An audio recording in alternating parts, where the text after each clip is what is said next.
Hi, everybody. I'm Jason. I'm Caden. I'm Jaden. I'm Nicole. I'm Yah. And I am Jason again. And we are the Yahushua and the Torah channel. And I should probably put that into bloopers, but I wasn't exactly ready for that. But we are the Yahushua and the Torah channel. And we thank you guys very, very much for joining us. And we love you guys. And our little family out there that we have is the coolest ecclesia anywhere to be found. And bar none, we may be the smallest, but we are the coolest, and we have a lot of fun, and I don't know if we're the coolest, but it sounds cool to say that. So anyway, hopefully you guys are good. We are in the month 7 of our Creator's calendar. We are still into Sukkot. It is the 7th month. It is the 21st day. I'm totally botching this. And it is, I guess on the Gregorian calendar, it is the 17th day, and we are on Sukkot day 7. Which that means what, Eli? Or Caden, or anyone? What do you got? Eli? It means tonight is the last day of Sukkot. And what does it mean? It means that tonight we finish sleeping booths and tomorrow's a high Shabbat. Yep, tomorrow's a high Shabbat. So tomorrow is a day we are not supposed to work. We're not supposed to do anything. It is a feast day, right? Yep. It is a feast day. I just have to get confirmation from Nicole and the rest of the crew. And so we can cook and we can do all that, but it is a set apart day. And, there's a lot of discussion on this. A lot of people are, talking. They don't keep this because they don't think that they are a naturalized Israeli or something of the sort, or they're not native Jew, is what the words they use. And I'd like to repeat for everybody, there is one Torah for the stranger and there's one Torah for the Hebrew. We all have the same Torah. It doesn't matter if you weren't born over in Israel under, what they call the Jews. If you are keeping the laws, statutes, and commands of our Creator, then you are part of Yah's kingdom crew. And that's what we are trying to do. And this is what we're trying to remind everybody. It is totally possible to be part of the kingdom crew and to keep the law, statutes, and commands of our Creator, and that is good. Do we not have a maraca? No maraca. All right, there it is. Engage. Full screen, and I made it. All right, that was real quick. Okay, we're in Matthew 16. How is everyone doing? Good. Kate? Jade? Good. Eli? Good. You sure? Yep. Positive? Yep. All right, here we go. Matthew 16.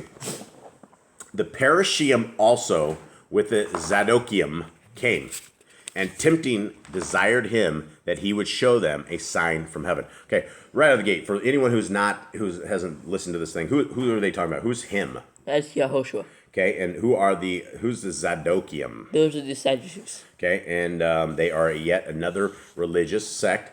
For those who do not know, we've gone over this kind of ad nauseum, but the Pharisees and the Sadducees were not law-keeping people. They did not keep Genesis, Exodus, Leviticus, Numbers, and Deuteronomy only. They kept part of that, and then they added 25 other books, and they have doctrine that is outside of our Creator's doctrine, things such as washing your hands before eating. And so we went over that yesterday, and the Christians have cling themselves. They basically said that I'm good. I can eat whatever I want to do. All food has been made clean because of a chapter they took out of context that has to do only with washing your hands and your heart being clean and what you say that defiles you. So, verse 2. He answered and said unto them, when it is evening, ye say, it will be fair weather, for the sky is red. And in the morning it will be foul weather today, for the sky is red and lowering. O ye hypocrites, ye can discern the face of the sky, but can ye not discern the signs of the times? A wicked and adulterous nation seeks after a sign, and there shall be no sign given unto it, but the sign of the prophet Jonah. And he left them and departed. Okay, what can we make of this first 4 verses here, gentlemen? Jade? Basically, they can't see what's going on around them, and he said the best they'll get is Jonah. Yeah, red in the morning, sailor's warning, red at night, sailor's delight, essentially is what he says right there. And, that's something to understand. People, the world that we live in right now, if you see the satanic evil that has encompassed the entire world, it is very clear to see that we are in the end times. The Bible speaks of a great deception that came. I believe the great deception has come. I believe it's stayed, and I believe it's continuing on, and it's doing its dirty work. And on YouTube, we can't say anything about that, right? We're censored. We're completely censored. We can't even speak our mind anymore on a lot of these platforms. which is why we are on Odyssey, Rumble, and I don't think Rumble's anywhere safe, but Odyssey I think is safe. BitChute is pretty safe for the time being. But these are the times when we can no longer say things about certain things. Then you should realize that we are in these times. And so if Messiah says, hey, look, you can see that there's, red here or there, and you know what's coming and what's not, don't be a fool. We know what's coming, and you need to be prepared for all of this. And this is why we need to absolutely be in Yah's Torah and understand it. Verse 5. And it says, the yeast of the Pharisees and Sadducees in the NIV. And when his Talmudian were come to the other side, they had forgotten to take bread. Then Yahushua said unto them, take heed and beware of the leaven of the Parashim and of the Zadokium. And they reasoned among themselves, saying, is it because we have taken no bread? All right, these guys, I don't know. These guys they struggle. I think Yah probably hardens their heart a little bit, or maybe blinds them just a little bit. They didn't get it. They did not get that the Pharisees and the Sadducees were very evil people. So when we're talking about leaven, you can take a piece of fermented anything and it will become leaven. You can take sourdough. You can take, we've even had just like regular flour inside of like dog food stuff that like starts fermenting and bubbling up. It creates its own leaven. There's leaven in everything. And so you can have bad leaven, and if you have whatever it is that's gone rotten and it becomes your leaven, whatever's in that bread is going to taste really, really super bad. It will make the bread rise, but it's not going to be rising like you're hoping it will. Okay, verse 8. Which when Yahushua perceived, he said among them, O ye of little faith, why reason ye among yourselves? Because ye have brought no bread? Do ye not yet understand, neither remember the 5 loaves of the 5,000, and how many baskets ye took up? Neither the 7 loaves of the 4,000, and how many baskets ye took up? How is it that ye do not understand that I spoke it, not to you concerning bread, that ye should beware of the leaven of the Parashim and of the Zadokium? Ken, did you say 4 loaves or 7 loaves? I don't know what I He said. said 7. I thought he said 4. But okay. Neither the 7 loaves of the 4,000. So what did you think I said? I thought you said 4 loaves of the 4,000, but I don't know. It Maybe I says- just was hearing wrong. I don't know. The only witness we have is this video. So Sorry. Continue on. so anyway, on 12. Okay, so they then understood that he bade them not beware of the leaven of bread, but of the doctrine of the Parashim and of the Zadokium. So when you're dealing with people that are like, I am a Jew, or I am a Mormon, or I am a Catholic, or I am a whatever it is, you're dealing with people that have leaven that is not of the Torah. Anything outside of the Torah is bad leaven, and you can completely corrupt a people. You can completely, you can go down the wrong path. And when there's corruption within the Torah, when there's a chunk of bad leaven, you can take people that are Torah keepers and end up with non-Torah keepers. So it can be bad. Although I don't know why you would do that, but a little leaven destroys everything. When Yahushua came into the coast of Caesarea Philippi, and this is Caesarea Philippi and the other one, so it's Caesarea, he asked his Talmudian, saying, whom do men say that I, the son of Adam, am? And they said, some say that you are Yakonan, the baptizer, some Eliyahu, and others Yirmiyahu, or one of the prophets. Okay, who's that, guys? Who's Eliyahu? Elijah.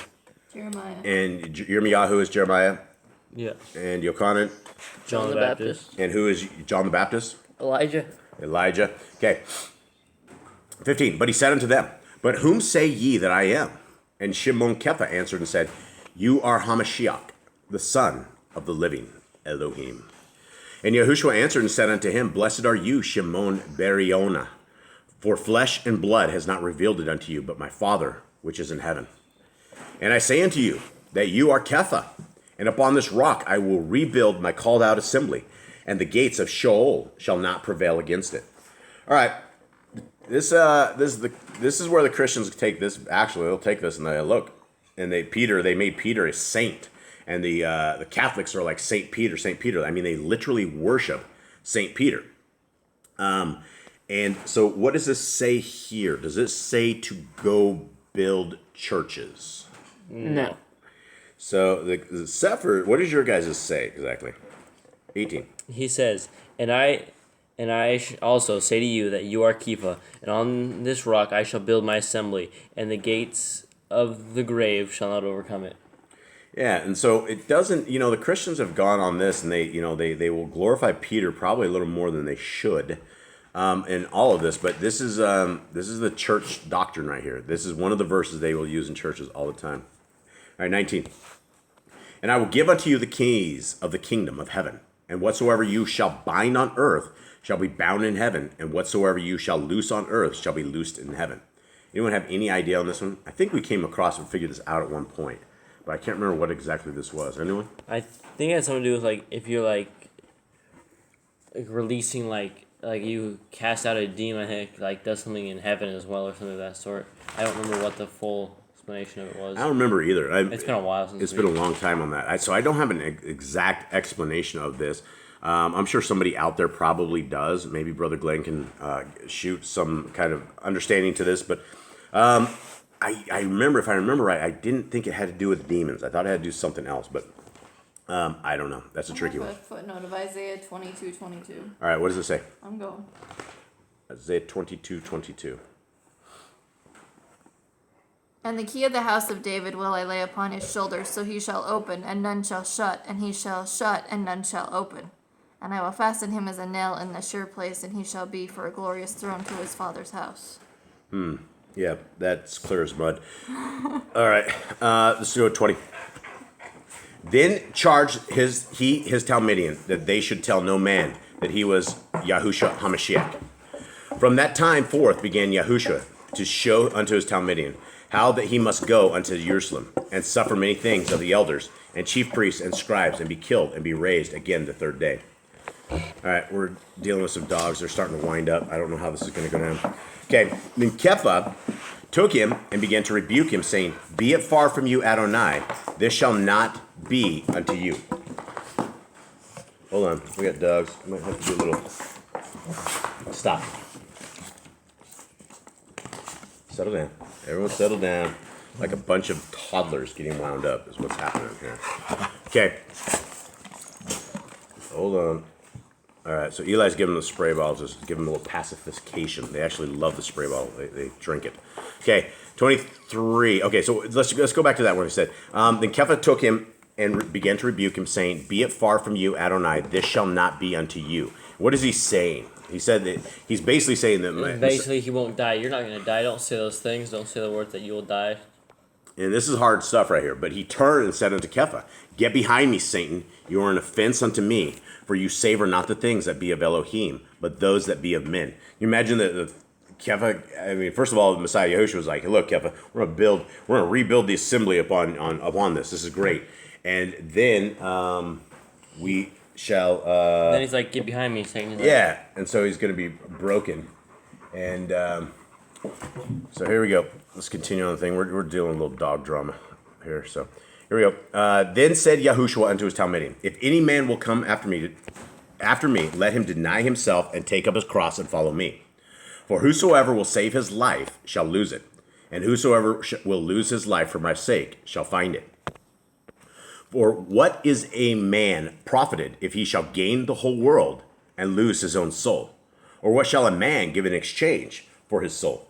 Well, that's a very good question. I mean, we know you can Google it. If you Google or if you YouTube something, celebrities saying they sell their soul to Satan. There is compilations of hundreds of all these singers and artists and Hollywood people. They're all into worshiping Satan. They drink the blood. They literally drink blood. They say they have all made pacts with Satan. All the artists and stuff. Like I don't even know any of the artists anymore, but I do know one of the popular ones. A guy named Eminem. He sold his soul to Satan. He clearly says it. He says he got on his knees and prayed that Satan would increase it, and all of a sudden he got this record deal. He got all this stuff. They all do this, and then all of them will lead everybody down into the depths of hell with their lyrics and the evil that they're doing. And so Satan absolutely has power, and if you're willing to get on your knees, he will give you that power. But I would strongly encourage people that that's the wrong path to go, right? Because once you do that, your soul is gone. And I don't know if those guys that actually sell their souls, I don't know if they can get it back. Probably not. It's probably a contract in blood for real, and it's probably over. And once you serve Hasatan, I don't know if Elohim wants anything to do with you. I don't know. But what do people give in exchange for their soul? They give everything. They want money, fame, fortune, all of this, and people do it all the time. So that's what men do give. 27.